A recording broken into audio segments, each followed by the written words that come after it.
Assalamualaikum warahmatullahi wabarakatuh. Anak-anak semuanya, untuk video kali ini kita akan membahas tentang bagaimana kita bisa membuat otak kita tetap cerdas, tetap sehat, dan tetap mudah untuk bahagia. Ya, saat ini banyak sekali kasus anak-anak yang mudah depresi karena adanya brain rot. Brain rot itu apa? Brain rot itu adalah istilah yang merujuk pada penurunan fungsi kognitif otak akibat konsumsi konten digital yang berlebihan, dangkal, dan tidak menantang.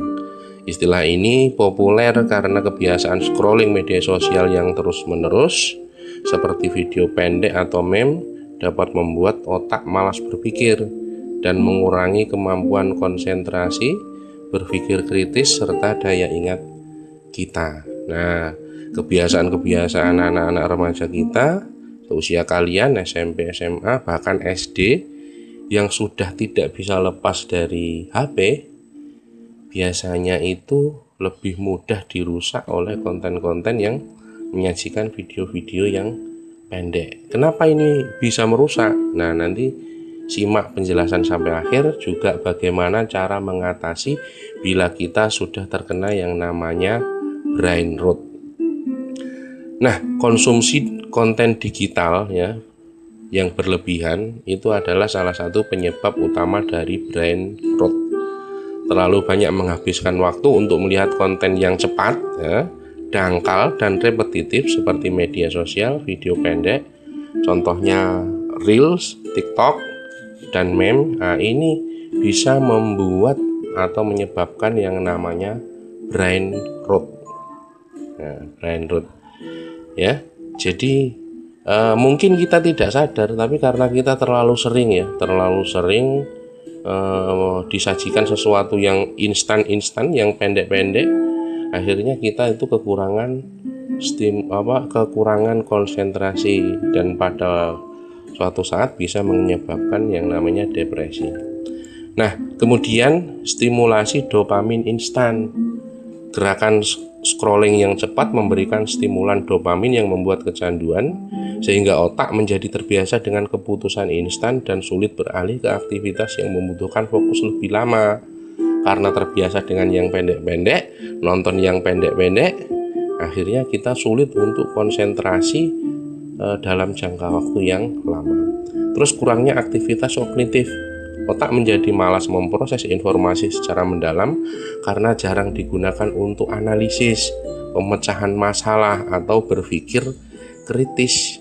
Nah, yaitu tadi, karena informasinya instan, penjelasannya itu pendek pada pokok inti, tapi penjelasan secara detailnya tidak ada, maka ini menjadi memiliki efek yang negatif pada kognitif kita. Nah, dampaknya bagi otak apa? Dengan banyak menonton video-video pendek tadi itu, scrolling dengan cepat tadi itu, yang pertama yaitu penurunan fungsi kognitif, sulit berkonsentrasi, kehilangan daya ingat, dan tidak mampu menyaring informasi dengan baik. Ya, kemudian melemahnya koneksi saraf. Jadi serabut saraf yang seharusnya aktif dan saling terhubung justru melemah karena tidak digunakan untuk analisis mendalam. Nah, jaringan saraf yang seharusnya itu bisa terasah dengan adanya stimulus, tapi karena ini terlalu sering kita mendapatkan sesuatu yang instan, video instan, kita jadi tidak punya daya analisis, tidak bisa berpikir kritis. Akhirnya saraf-saraf ini menjadi lemah, tidak terbiasa, tidak terasah dengan baik. Kemudian peningkatan kecemasan dan stres. Ya, jadi melihat video-video pendek yang terlalu sering itu menurunkan konsentrasi dan mengakibatkan stres yang disebabkan oleh stimulasi digital yang berlebihan, yang mana ini dapat memicu kecemasan dan kelelahan mental. Terus kemudian efek lainnya yaitu perilaku impulsif, yaitu cenderung impulsif dalam mengambil keputusan atau merespon situasi, ya. Jadi kita tidak terlatih atau karena adanya sesuatu yang instan-instan, kita tidak terlatih untuk berpikir secara mendalam, tidak terlatih untuk berpikir secara global, ya. Akhirnya apa? Keputusan yang kita ambil, respon yang kita ambil itu impulsif atau spontan, ya. Nah, kemudian bagaimana kalau sudah terjadi seperti itu?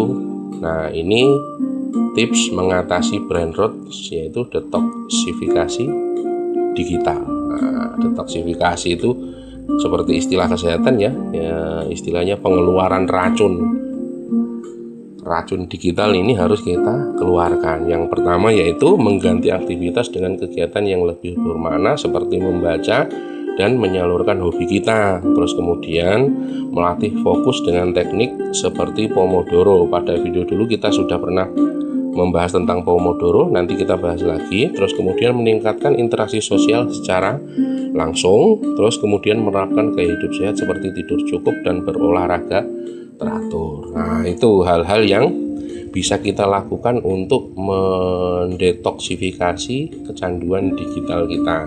Nanti ini kita jelaskan secara lebih rinci ya di pembahasan selanjutnya. Nah, yang pertama yang perlu kita lakukan untuk detoksifikasi digital yaitu secara garis besar, yang pertama kurangi paparan digital. Yang pertama kurangi paparan digital, batasi screen time. Nah, ya. Jadi kita itu harus membatasi, atur penggunaan gadget dan media sosial tidak lebih dari 1-2 jam per hari di luar jam kerja atau di luar jam belajar kalian di sekolah.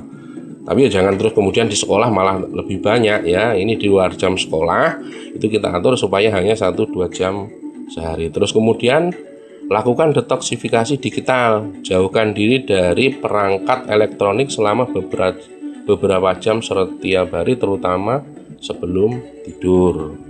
Terus kemudian matikan notifikasi, kurangi notifikasi yang tidak penting untuk mengurangi gangguan dan godaan membuka gadget atau membuka HP. Terus kemudian yang kedua, ganti dengan aktivitas-aktivitas yang lain. Nah, kita punya aktivitas yang lain selain dengan HP kita. Yang pertama, pilih konten yang berkualitas. Ganti tontonan hiburan instan dengan konten yang lebih mendalam seperti buku, artikel, podcast edukatif, atau dokumenter. Terus kemudian lakukan hobi baru. Coba kegiatan yang melatih otak dan kreativitas seperti menulis jurnal, belajar bahasa-bahasa baru, bermain catur, atau mengerjakan teka-teki. Nah, intinya yang mengasah otak. Terus kemudian perbanyak aktivitas fisik. Gerakkan tubuh Anda, gerakkan tubuh kita dengan berolahraga, berkebun, atau memasak untuk mengalihkan perhatian dari layar HP. Nah, itu. Ya, kemudian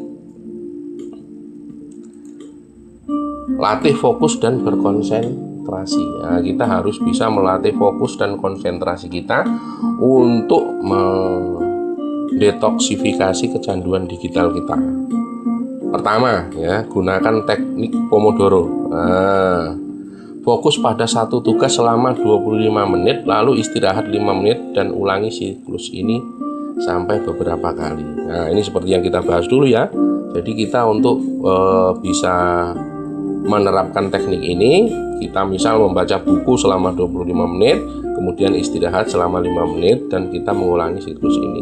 Terus kemudian hindari multitasking, fokus pada satu tugas dalam waktu tertentu untuk melatih perhatian. Jadi kita fokus.